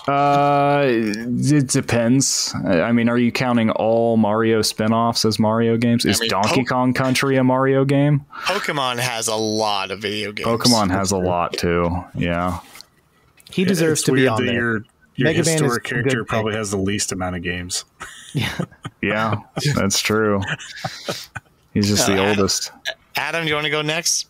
I can go next. So I didn't know that I was doing this, so I have no forethought on this. So I'm just going to say whatever comes to my head. From the hip, go. Well, a couple of different options here. We could just take the entire mountain and just carve Donkey Kong's face and make like the world map from Donkey Kong Country. Yeah, let's just do that. So that's an option. Question over. That's You the could perfect- also- So your 4 choices are Donkey Kong's left eye, Donkey Kong's right eye, Right. Donkey Just Kong's his nose, in his mouth, and Donkey Kong's hair thing. swirl thing. It's like the final boss in a RPG where it's like you have to attack different parts of the weird multi-dimensional being. Yeah. Exactly. You could also just carve the 4 bosses from Super Metroid in the array like they are in the That would be cool. opening area of Super Metroid. You could do that. But if I'm quote unquote playing by the rules, so to speak, for me, I think Link should be up there, but like which version of Link? Because there's almost like there's kind of only maybe 2 iterations of Mario being like the 8-bit Mario, and then like every other 3D Mario that has come after that has basically just been a higher and higher resolution version of who Mario is. Right. Oh, and I should specify my Pikachu would be the original chubby Pikachu, not Chubby that Peaks. newfangled Chubby Pikachu. Right. Not skinny Pikachu. not keto and Pikachu intermittent needs fasting. a sandwich, people. He's well Feed him. fed in the early They haven't games. been feeding him. Oh yeah. So I don't know which Link you go with, but probably you like Kid Link from Ocarina of Time, one of the more iconic Link's Heroes of Time. Obviously, Mario deserves to be up there. It's even though it's such kind of a boring choice. I thought you were going to say Malo. Malo. Yeah, for Mario RPG. And then I think you have to have a Final Fantasy character of some kind. I mean, unfortunately, Cloud is an easy pick, but that he might be like the most recognizable. So that's a possibility. See, His to hair me- might be really hard to carve, though. To me, if I wanted to just represent Final Fantasy, I would just put a Chocobo up there. Do the Or Chocobo. Moogle. Could do that. Could do the I was Chocobo. gonna- It's not a bad idea. You reminded me. I want to rebuttal and drop Samus and add just a slime from Dragon Quest. There you Nice. go. There's another easier to carve option, That's right. Good call. Hershey Kiss. like the slime option. That's a good call. And then I guess my 4th. I'm like looking over at my game shelf. Kirby's not a bad choice. I was trying to think of something more modern, but honestly, I think I need one that's easier to carve as well. So I'll go with Kirby. Solid. Very solid. Very Literally. solid. Literally a solid rock. Man, yeah. I mean, for me, obviously, we're gonna go with a Donkey Kong busk. Obviously, we got to go with What's the kid from Gotcha Force? yeah, right. No name No, kid. because then everyone would be like, "Who's that kid?" I gotta explain it to everybody. That's my kid. Annoying. Yeah, we'll do Donkey Kong. We'll do Diddy Kong. We'll do Funky Kong And lastly, Plock. and Plock. And that's it. We'll do a unicycle from Uniracers. Well, Plock could be your easy to carve one. We'll do Gotta have Buck Lanky. Bumble. Lanky Kong. Buck Bumble. We'll do we'll do a snowboard kid, and we'll do The Wii Fit just- trainer. just the microchip, just Evo the microchip How from about- Space Station Silicon Valley. How about a marble from Marble Madness? Yes, Yes. nailed it. It doubles as a Voltorb. There you go. Yeah, you yeah. know what Or it is. You Open could to your have a interpretation. micro monkey in it. It could be a monkey ball. Yeah. Nice. Oh yeah, there you go. Yeah. Lots of options with the All that. sphere. Yeah. Big time. That was question. good. So Bill over at A Gamer Looks at 40 asks this question to all of his guests. So It's a good question. It's a good question. Great discussion. Great minds think alike. Well, Adam, since you're here, before we head out, why don't you plug Retro Groove? You guys started season 2. I was only on this episode for like 10 minutes. I'm not a guest on it. It's a great episode, and I want more people to listen to it. Okay, fine. Because you asked me to. Twisting your arm. Yes. So, good buddy Liam and I have a pop music history podcast entitled Retro Groove. We are part of the RetroLogic family of podcasts. Our first episode of season 2, we decided to go for a seasonal organization of our episodes, and just dropped this past Friday. It is an entire retrospective of the life and career of the Beastie Boys from start to finish. And give us a listen. Retro Groove. We're on all the podcast platforms, and you can chat with us on Twitter at RetroGroove_pod. Super good. Thanks for allowing the plug. It's been really fun. That just about does it for this episode of RetroLogic. Thanks for listening. We're proudly part of the Nintendo Dads family of podcasts. And if you like what you hear, check me out on Twitter and Instagram at RetroLogic Games. You're also welcome to jump into our friendly and 100% non-toxic Discord community. The link to that is in my Twitter bio. You can also find all the things, Discord, the merch store, all the podcast links, including Retro Groove, which you should go listen to, on our website, retrologic.games. That is all, and we will see you guys next fortnight. Is that it's 2 weeks, right? Yeah, 14 days. Fortnite. And that is the most you will hear about Fortnite on this podcast. Fortnite with a G, people. Yeah, exactly. Okay, bye. Bye now. Jakey, please.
It might not let anybody join the room if we're recording already. I'm not sure. Oh.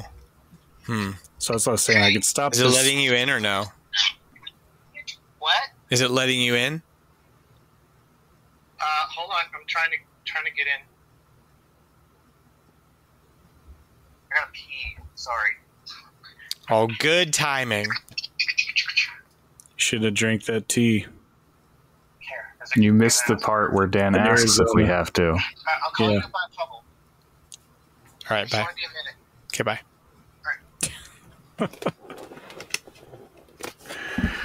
Why does he always have to pee? He does every time. It's about the pee. He does. It's always about the pee with him. Pee this, pee that. He's the reason why Dan asked for the bathroom break. He is. Mm-hmm. He's the only reason.